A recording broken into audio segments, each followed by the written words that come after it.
ce matin. On refait le Cameroun. On refait le Cameroun.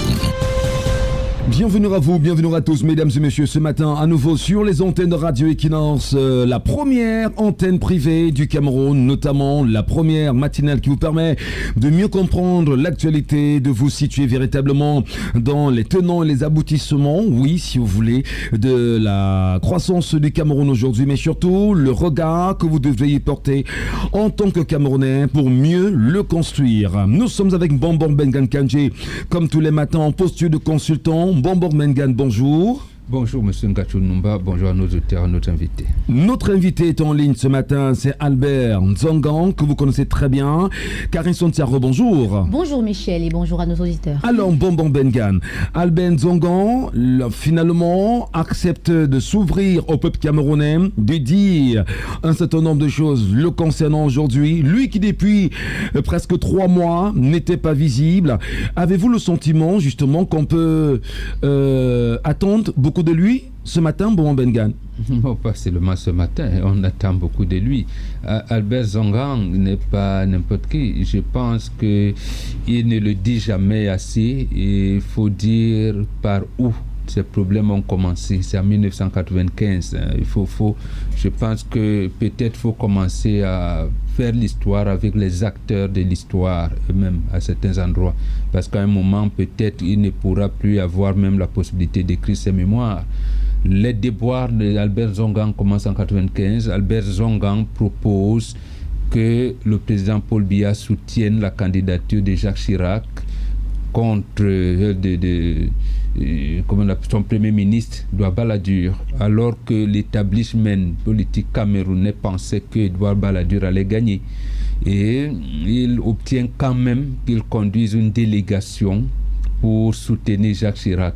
En 1995, Jacques Chirac gagne les élections et malheureusement c'est le parti adverse, la partie adverse qui reprend les commandes et cherche à piétiner celui qui a gagné. Donc c'est ça malheureusement l'histoire. En politique lui aussi, Albert Nzongan. Il était élu, il était député RDPC de Douala 3e à l'époque. Douala 3e englobait Douala 5e aussi. Donc c'était l'un de voilà, Tervouri-Est à l'époque. C'était comme ça. Donc, en fait, c'est un peu le même scénario où Nobel lutte pour l'indépendance, les Moumiers et tout. Ben, on va jusqu'à assassiner Ernest Ouandjé. Et c'est ceux qui étaient contre l'indépendance qui gèrent le pays. C'est le même scénario qui s'est abattu sur lui, malheureusement. Choqué. Donc, maintenant, l'autre problème qui lui permet quand même de rebondir, c'est sa ténacité, j'allais même dire la témérité de l'homme, d'une part, et d'autre part, il est expert dans un domaine où il n'y a pas trop de Camerounais. Donc, comme on dit au quartier, fais quoi, et on est obligé de faire avec lui. Bon, je ne raconterai pas les déboires qu'il a parmi coupures de ceci, marché non payé et tout. Bon, mais il a décidé de ne pas aller en exil. Il se bat avec nous, c'est tout. Je pense que c'est un citoyen très important et il faut... C'est une chance pour vous de l'avoir. C'est une chance pour nous. Il faut dire les choses comme ça, hein, quand ce sont ses amis politiques qui l'ont abattu. Nous, on les connaît. Oui, on les connaît en 95, mais bon. Albert Nzongan, bonjour à vous et bienvenue ce matin sur les antennes de Radio Equinox. Bonjour à vous, bonjour à mon peintre, Bombor, parce que Bombor, écoute, il ne faut pas que tu pénètres dans ma vie comme ça. Hein. Non, c'est la vie publique, c'est pas votre vie, honorable. La vie publique, vous nous avez amené vers Chirac, on a pensé que Chirac gagnait, on vous dit restez dehors, restez derrière. D'abord, on vous écarte même de la ligne. Bon. C'est Chirac qui nous ramène Mila qui devient ambassadeur itinéraire. Bon, le laurier de cette victoire, il fallait. Comment on ne peut pas ne pas le dire, honorable? Non, ça c'est la petite goutte. La grosse goutte qui m'a fait partir, c'est la Constitution de 96. Il faut que ça soit répété. Je devais faire la finition avec 0 mort, Owona Joseph et Eton Hilarion. Sur insistance de Papa Sopo Priso et l'ancien maire Pokosi de Douala, on a inscrit cette fameuse chose d'autochtone allogène. Moi, je leur ai dit ça, ce sont les germes de la destruction de vivre ensemble de notre pays. Je n'en veux pas. Je suis allé voir le président qui m'a reçu. Je lui ai dit, Monsieur le Président, si ce dispositif est retenu à la fin, moi je m'en vais. Il m'a dit de voir avec Owana. Owana me dit, Albert, c'est pour les contenter. On a écrit comme ça, puisqu'on a dit que conformément à la loi. Dis-moi comment on peut faire une loi pour protéger les gens. Pour protéger quelqu'un, il faut dire déjà quel est le risque qu'il court et que sont ceux qui le menacent. Donc tu vois qu'on ne fera jamais ça. Je dis non. Je connais le Cameroun. Rien qu'à prononcer un mot comme ça, vous divisez le Cameroun. Je suis retourné voir le président pour dire, si ça demeure dedans, moi je m'en vais. Il m'a dit au revoir et on s'est séparés. Il faut que les Camerounais sachent que je suis le premier membre du RDPC, du comité central qui démissionne. Oui, monsieur, étant membre du comité central, je démissionne en 96. Et quand je démissionne, c'est là que j'ouvre l'ère de la liberté du député. Parce que les dispositifs que nous avions quand même, grâce à Edon Hilarion, mis dans la Constitution, à savoir tout mandat impératif est nul. C'était un français trop gros.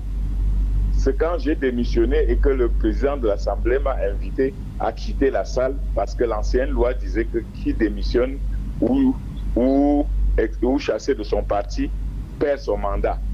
Je lui ai donc rappelé que non, tout mandat impératif est nul. Et il s'est tourné vers Hilarion pour dire tout mandat impératif est nul veut dire que quoi? Et dit ça veut dire qu'il ne dépend pas du parti. Il dit quoi? C'est comme ça que depuis moi, un député peut choisir de démissionner.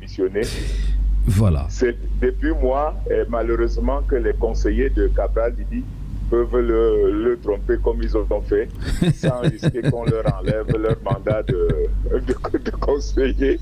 Donc, ça, c'est la petite histoire. Voilà. Mon problème de 95, j'étais le représentant de l'association africaine pour le soutien de la candidature de Chirac. Et je m'étais engagé pas parce que je croyais que Chirac ferait mieux. Je m'étais engagé, et ça c'est l'histoire, parce qu'il était inadmissible que Balladur, qui venait de dévaluer le franc CFA en 94, en nous mettant dans la situation où nous sommes, en prenant la moitié des biens des Africains, il était inadmissible qu'il devint président de la République française. Et nous nous sommes battus pour que cela ne se fasse pas. Et je suis fier aujourd'hui d'avoir participé à cette campagne. Alors, non seulement Albert Nzongan, non seulement vous êtes un acteur politique très bien connu sur la scène nationale, voire même internationale aujourd'hui.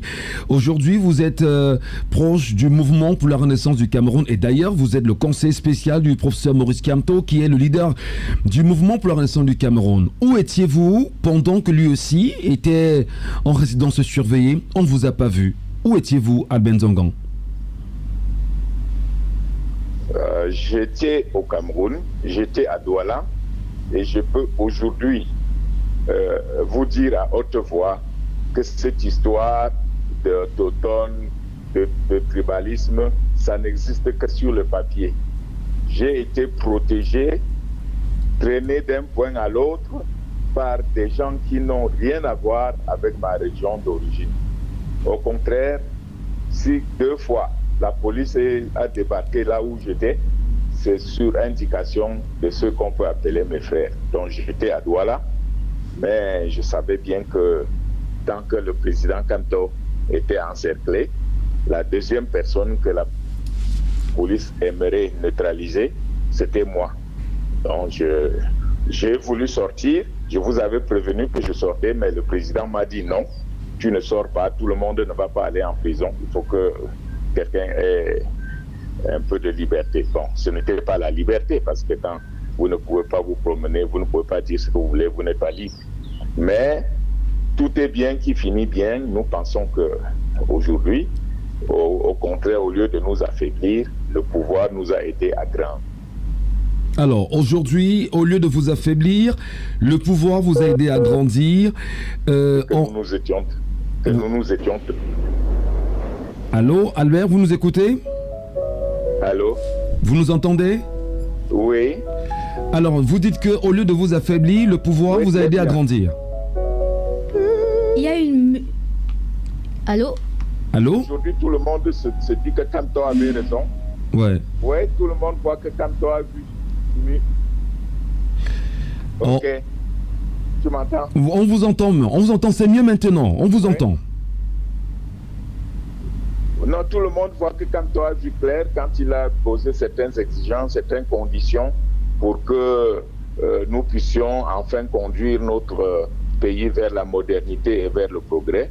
Il fallait qu'on s'asseye, qu'on discute, que nous tombions d'accord sur les règles qui gèrent une nation et que nous fassions en sorte qu'il y ait la paix partout, surtout pour ceux qui ont un peu de cœur, qu'ils aient pitié de nos frères du nord-ouest et du sud-ouest qui sont en divagation et qui meurent comme des mouches. Je ne veux pas savoir d'où vient une balle qui tue, que ça vienne d'un sécessionniste ou d'un militaire. Un mort, c'est un mort. Et les Camerounais, on n'a pas besoin de voir des Camerounais morts. On a besoin de voir des Camerounais aujourd'hui au travail, vivants, gais. Alors, Albin Zongan, est-ce que vous pouvez dire aux Camerounais véritablement aujourd'hui que vous êtes libre? Je suis libre, mais puisque je suis rentré chez moi dimanche passé, parce que je savais que le professeur allait être libre, bon, on ne peut pas le libérer et m'arrêter, ça serait l'incongruité. Bon, il est vrai qu'avec le pouvoir en place, vous ne savez toujours pas quelles bêtises ils vont commettre. Bon, heureusement qu'ils commettent des bêtises, sinon s'ils étaient déjà réfléchis, on n'en serait plus là, ils auraient déjà fini avec nous. Alors, est-ce que une fois libre, vous dites quand même, vous avez des camarades du parti, notamment des cadres, entre autres le professeur Foguet, Olivier Bibou-Nissar, pour ne citer que ces deux-là, puisqu'ils sont d'ailleurs plusieurs incarcérés dans les prisons. Qu'est-ce que vous comptez justement faire pour eux aujourd'hui? Ben, le MRC n'est pas une association des individus, c'est un tout.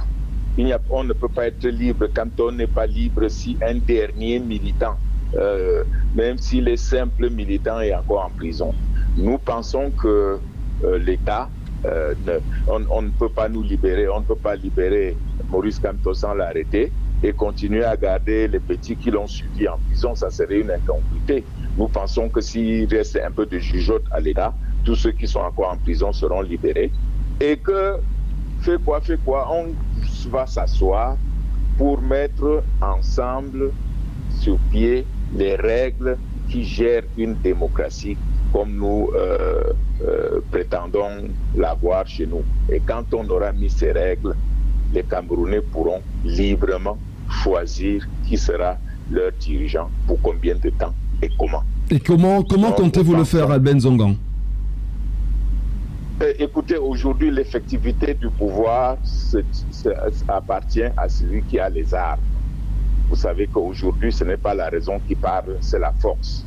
Il suffit qu'on vienne vous encercler chez vous avec 200 soldats. On dit, vous ne sortez pas, vous ne sortez pas. Il suffit qu'on dise que, bon, si vous voyez Zongan, vous l'arrêtez et que je me mette dans un trou. C'est cet état de choses qui va cesser pour qu'enfin l'état de droit s'installe au Cameroun, c'est-à-dire qu'un citoyen sache que tant qu'il n'a pas commis de faute, on ne peut pas l'inquiéter et qu'on ne peut pas venir le mettre en prison sans accusation, sans motif. Alors, vous dites comment nous comptons faire cela. Nous le ferons avec les Camerounais. Chaque jour qui passe, les erreurs du pouvoir amènent les Camerounais, même ceux qui étaient contre nous au départ, à comprendre qu'il y a quelque chose à faire. Et c'est cette pédagogie que nous, les enseignants, nous avons introduit dans le MRC pour dire la justice appartient au temps. Il faut laisser le temps au temps. Les gens ont cru que le professeur Maurice Kamto était pressé quand il dit président élu. Ça choque les gens. Mais écoutez, il faut bien expliquer ce terme de président élu. Il y a déjà eu, depuis l'histoire du Cameroun, 2 présidents élus. Être élu ne veut pas dire qu'on a gouverné. Tu peux être élu, on te prive de gouvernance. Frundy a été le premier président élu du Cameroun. On ne l'a pas laissé gouverner. Kamto est le deuxième président élu du Cameroun. On ne l'a pas laissé gouverner. Mais cela ne change à rien. Si je t'achète une voiture, je te donne et on te vole la voiture, ça n'efface pas que je t'ai donné une voiture. Tu diras toujours, j'étais propriétaire d'un véhicule que M. Zongang m'a donné. M. Kamto est propriétaire de mandats que les Camerounais lui ont donné en 2018. C'est un président élu. Maintenant, s'il y a des gens en face qui, par la force, l'ont empêché d'exercer ce mandat, ça n'enlève en rien l'acte. L'acte a été posé. Frundy, quel que soit ce qu'il fait aujourd'hui, a été le premier président élu. Et je sais de quoi je parle. Alors, aujourd'hui, est-ce que, avec le retour des cadres du parti, notamment le professeur Maurice Kamto, vous-même, en attendant la libération d'Olivier Bibounissac, du professeur Foguet et tous les autres membres du parti aujourd'hui, est-ce que vous n'avez pas senti quand même pendant ces périodes que le parti n'était pas très en mouvement? Non, écoutez, il ne faut pas vous tromper. Maurice Kamto n'est pas le gestionnaire d'une bande ou d'un groupe. Il veut amener le Cameroun à la prospérité. Ne parlez pas du Cameroun toujours en termes du groupe MRC. Le MRC, c'est le moyen par lequel le professeur Maurice Kamto veut atteindre l'ensemble des Camerounais. Donc, dire que le parti était affaibli, qu'est-ce que vous vouliez que le parti fasse? Écoutez, le peu d'enfants qui sont sortis montrent la bravoure. Quand vous savez la brutalité avec laquelle ces gens, avec quelle brutalité ces gens répriment tous ceux qui tentent de jouir de leur liberté, il faut saluer les rares qui osent les affronter. Et c'est à cause de ces rares. Un rare aujourd'hui, deuxième sortie, deux rares. Troisième sortie, quand on nous a arrêtés en 2019, qui savait qu'en 2020, quelqu'un pouvait encore sortir après que nous ayons fait la prison? Les gens sortiront toujours tant qu'ils sentiront chaque jour que leur liberté diminue. Et la chance qu'on a, c'est que l'argent du Cameroun que les gens utilisaient pour payer d'autres ou pour corrompre, cet argent, il n'y a plus. Il ne faut pas qu'on se voile la face. Il n'y a plus. Il faut maintenant mettre les Camerounais au travail. Et c'est là l'une des résolutions du MRC. Faire que le Camerounais travaille pour vivre du fruit de son travail. Faire que le Camerounais ne soit pas un éternel mendiant.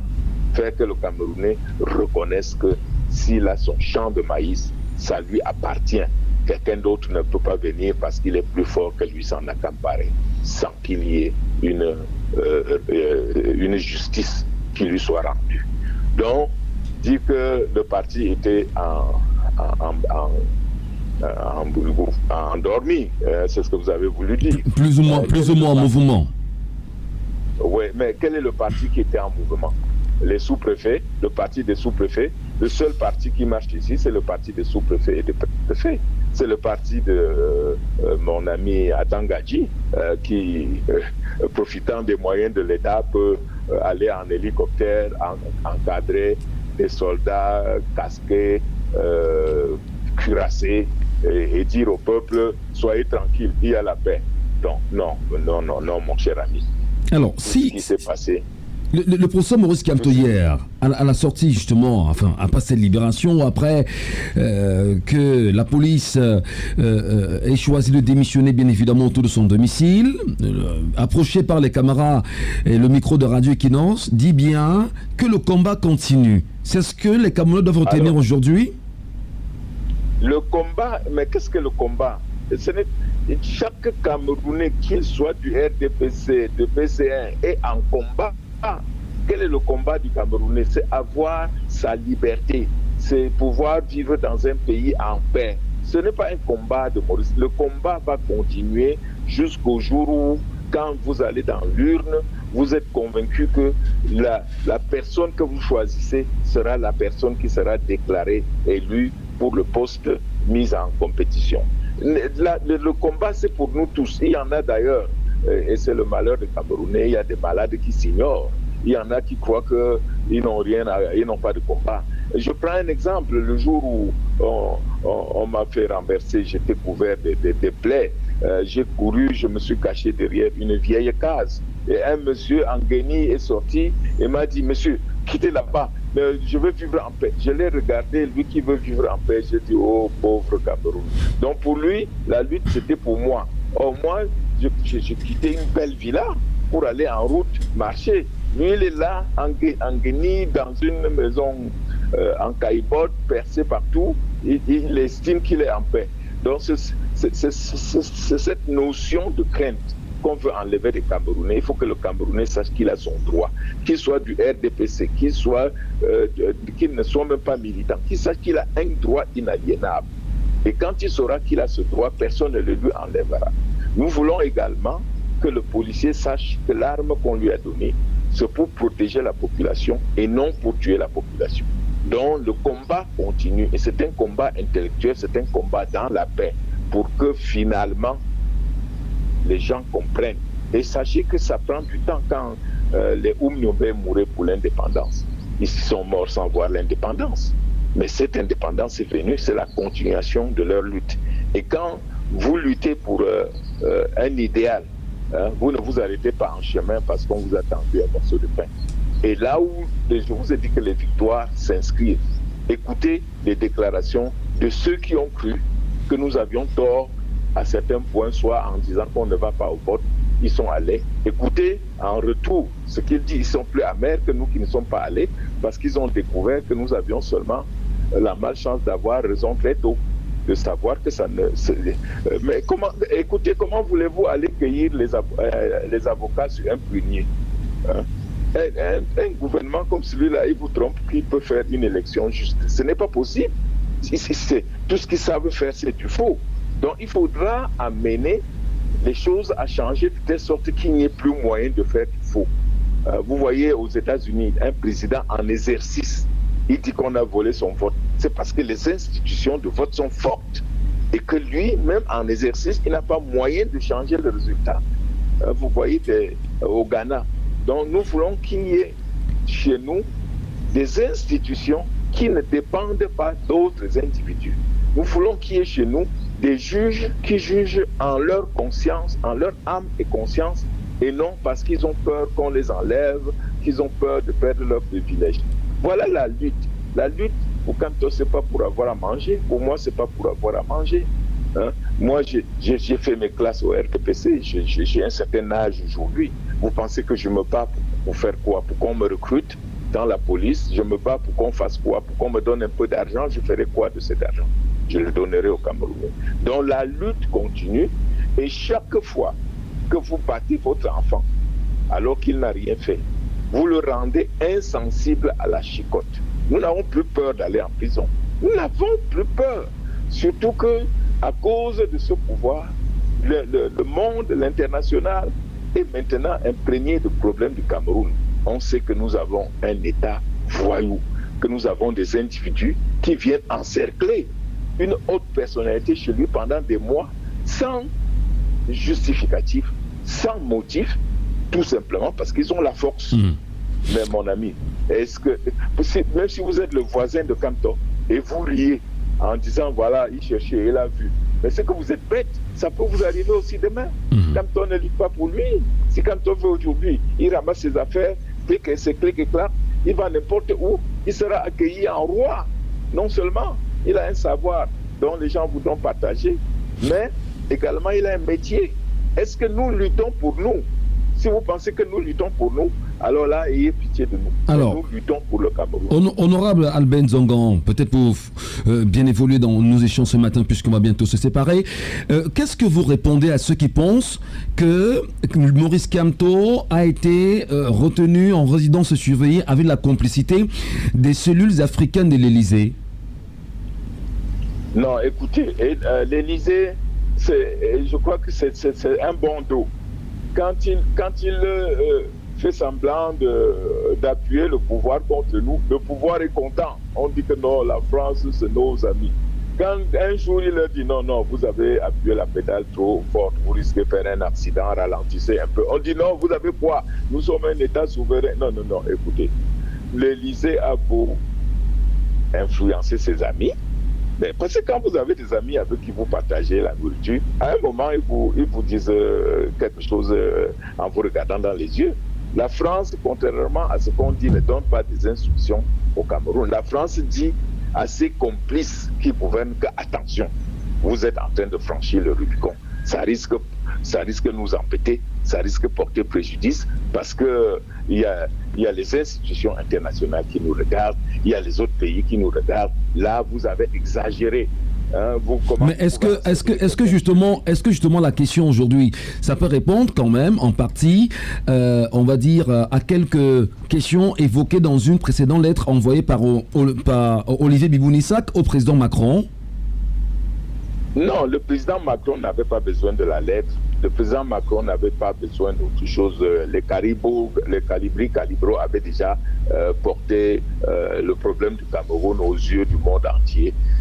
La France s'est sentie mal à l'aise d'avoir... Quand vous avez un ami voleur dans le village, vous avez honte. Quand vous passez, on dit, hey, on dit que tu es l'ami de tel, vous êtes tenté de dire non. Donc les gens commençaient à dire à la France, mais si vous êtes vraiment l'ami de ceux qui gouvernent le Cameroun, donnez-leur un peu de conseils. Qu'est-ce qu'ils font comme ça? C'est de la folie. Vous ne pouvez pas, les gens marchent main nue avec les arbres de la paix. Vous leur versez de l'eau dans laquelle vous avez mis du piment. Je vous dis que ce dernier temps, c'était de l'eau terrible, de l'eau pimentée. Non, c'est un gros crime. Vous avez, ceux qui nous gouvernent là, vous ne savez pas. Hein? Je crois qu'ils n'ont plus de cœur. Hein? Je crois qu'ils n'ont plus de cœur. Le gars m'a versé cette histoire. Bon, disons que ça ne fait rien, c'est le prix à payer si on veut se sacrifier pour qu'il y ait plus de justice. Mais moi, aujourd'hui, je dis, j'ai eu la chance de n'être pas trop malheureux. Je vois que beaucoup de Camerounais, 99% des Camerounais n'auront pas cette chance si dès aujourd'hui, on ne change pas la façon de gouverner, la façon de gérer notre pays. Et c'est notre pays à nous tous. Honorable Ben Zongon, êtes-vous prêt à mourir pour les Camerounais?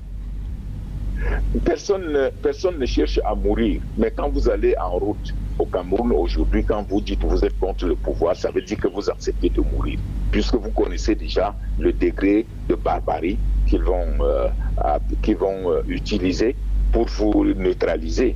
Non, personne, il ne faut pas que les gens gonflent la poitrine en disant je veux mourir, personne ne demande la mort. Mais je ne veux pas non plus refuser de continuer à me battre pour le Camerounais parce que j'ai peur qu'on me tue. Puisque je sais qu'avec ce pouvoir, quand vous n'êtes pas d'accord avec lui, même si vous étiez d'accord hier et vous lui dites vous n'êtes plus d'accord, il vous oublie, il fait comme il ne vous a jamais vu. Donc, avec ce pouvoir, chaque fois que vous prenez le contre-pied de ce qu'ils ont dit, attendez-vous à la mort. Parce qu'il y a plusieurs façons de tuer. Si vous voyez comment les gars vivent en prison, vous allez dire, mon Dieu, les Camerounais sont même trop forts. Je crois que Dieu nous a créés avec des cellules différentes de ceux des autres. Parce que voir dans quelles conditions les gars vivent en prison, ils y font 5 ans et ils sortent robustes. Je dis, Dieu, si cette force était mise au service du développement de notre pays, qu'est-ce qu'on n'aurait pas fait? Qu'est-ce qu'on n'aurait pas fait? S'il vous était donné justement ce matin, après votre libération, dites-vous, puisque vous êtes sorti du maquis, on peut l'appeler ainsi, si vous était donné d'adresser un message fort ce matin à Paul Biya, que lui direz-vous à Ben Zongon? Non, je ne lui adresserai pas un message fort. Si c'est Paul Biya, c'est ce monsieur qu'on nous a montré lors de la mise en bière de sa sœur, et qui ne savait même pas trouver sa route, qui tâtait et qu'on tenait comme un enfant. Je sais que Paul, si c'est le Paul Biya que j'ai connu, je lui dirais, mon frère, ne fais pas ça. Vous doutez que ce ne soit pas lui? Non, ce n'est pas lui, Non. Les gens lui prêtent le cœur de diable. Moi-même, je l'ai traité de diable. Mais ce qui se passe aujourd'hui, c'est au-dessus du diable. Donc ce n'est pas Paul Biya. Ce sont ceux qui se servent de son ombre. Et ceux-là vont prendre soin de lui à mort. Parce qu'ils savent que s'ils meurent vraiment, ils sont morts. Parce qu'il faudra maintenant dire officiellement que les choses ont changé. Or, ceux-là veulent nous faire croire qu'il est là et qu'il leur donne des instructions, des hautes instructions. Il y en a même qui reçoivent de l'argent de lui. Je ne sais pas comment ils font pour savoir que ça vient de lui. Il y en a. Non, le nom de Paul Biya est aujourd'hui un cache-sexe. Et les gars s'en servent. Et Paul Biya n'est pas en capacité intellectuelle de dire non, on ment. D'abord, vous allez le voir où. Qui vous a dit qu'il a vu? Même l'ambassadeur des États-Unis qui, à un moment, allait le contempler, ne peut plus, n'arrive même plus à le voir. Donc, vous avez des gens qui savent que si on déclare que Paul Biya est mort, eux-mêmes, ils sont morts. Parce qu'entre eux, mon ami, la guerre qui va s'installer, qui prendra la place de Paul Biya? Vous croyez que M. Paul Biya, la seule chose qu'il a su bien faire, c'est rendre son héritage difficile. Parce qu'autour de là, chacun se sent héritier. Mon œil. Attendez que le père meure et vous verrez ce qu'on voit généralement dans des familles riches. Chacun va sortir son couteau et peut-être le bonheur des Camerounais viendra de là parce qu'au moins on profitera de cette bagarre pour mettre sur pied quelque chose pour gérer notre beau pays au profit de tout le monde. Et le Camerounais qui vous écoute ce matin, il y a le plus petit Camerounais qui vous écoute ce matin, Albin Zongon, qui se dit effectivement le combat continue, la lutte continue pour la libération du Cameroun aujourd'hui. Et vous qui êtes d'ailleurs au cœur du mouvement pour la renaissance du Cameroun, conseiller spécial professeur Maurice Kamto, que dites-vous aux petits Camerounais? Je dis aux Camerounais, ne perdez pas l'espoir. Nous sommes très proches du but. Quand vous voyez ce qui s'est passé chaque jour, les erreurs de votre ennemi sont des éléments de votre victoire. On a dit on part au régional. Vous avez vu tout ce que ça a produit, même si les gens se réjouissent du fait que des gens soient entrés dans un bureau, ont mis un bulletin dans l'urne. Ça fait quoi ça? Et il faut qu'on voit maintenant ce que ces régionaux auront apporté dans le quotidien des Camerounais. On sait qu'il n'apportera rien parce que nous avons affaire à des gens qui ne peuvent pas laisser une parcelle du pouvoir à d'autres. Et c'est là où ça doit commencer. Vous avez vu comment on a infantilisé les chefs. Alors, les chefs écrivent quelque chose de bien. Un petit voyou Saint-Jean qui veut maintenant se passer d'abord. Vous voulez parler de Luc Sinjum, c'est ça? Oui, quand on me dit que c'est un professeur, je me dis que peut-être il a beaucoup appris dans le livre, mais il est né idiot, c'est-à-dire intelligence personnelle, il n'en a pas. Comment il réunit les chefs, il entre parmi eux, il fait des photos avec eux. Tout simplement parce qu'il veut qu'on sache que c'est lui qui a réuni les chefs. Est-ce qu'il est chef? Chez nous, on ne se frotte pas au chef comme ça. Hein? À l'Ouest, on ne se frotte pas au chef. Donc le gars, il porte ce qu'on appelle la malchance des chefs. Et c'est tout ça qui va le poursuivre. Vous savez, une autre fois, il avait fait quelque chose qu'il a appelé motion de soutien. Et il a écrit, première phrase, sur instigation de M. Saint-Jean-Luc, conseiller du chef de l'État. Donc il veut... Sur instigation, vous dites? Oui, sur instigation de M. Saint-Jean-Luc. Les gens, le haut plateau s'est réuni pour tout ce qu'il fait, tout ce qu'on fait, il doit tirer les bénéfices. Il réunit les chefs, il leur fait signer les papiers, les feuilles de présence. Je suis à l'Ouest, je suis allé voir plusieurs chefs. On leur fait signer les feuilles de présence et lui, il avait déjà écrit le texte en français. Vous allez voir, ça va péter. Parce que les chefs bon, il y a quelques courageux chefs qui lui ont dit allez, foutez-nous la paix avec ça. Et maintenant, on ne le dit pas parce qu'on ne veut pas acculer ces chefs. On sait que si tu n'es pas fort, quand ce pouvoir-là te trouve, si tu ne signes pas, tu vas en prison. Tu signes d'abord avant de réfléchir. La preuve, les chefs qui avaient signé le premier texte ont signé le deuxième. Le deuxième texte qui contredisait leur texte. Non, il ne faut pas les condamner. Encore que je les condamne parce qu'à un certain moment, on doit savoir avoir le courage, comme le chef Amijou, comme le chef Papa, comme le chef Ameka, on doit savoir dire merde, c'est quoi ça? Très bien. Donc, c'est dans notre pays, quand vous avez la possibilité de critiquer, vous ne critiquez pas. Vous voulez que qui critique? Si moi je ne critique pas aujourd'hui, c'est le petit pousseur, c'est le petit Ben Skinner qui va critiquer. Le petit Ben Skinner me regarde. il me dit, bon papa, ouvrez le chemin pour que nous passions. Moi, j'ai le droit d'ouvrir le chemin. Les chefs traditionnels ont le droit de conduire leur peuple dans la voie du progrès. Et quand ils écrivent, vous revenez leur dire de se détire. Et vous vous mettez au milieu d'eux. Et on dit que c'est les chefs de l'Ouest. Et quand vous regardez ce papier pour terminer, on est allé à Fumba prendre tous les chefs de quartier pour venir signer. Le sultan était là. Est-ce qu'il a signé?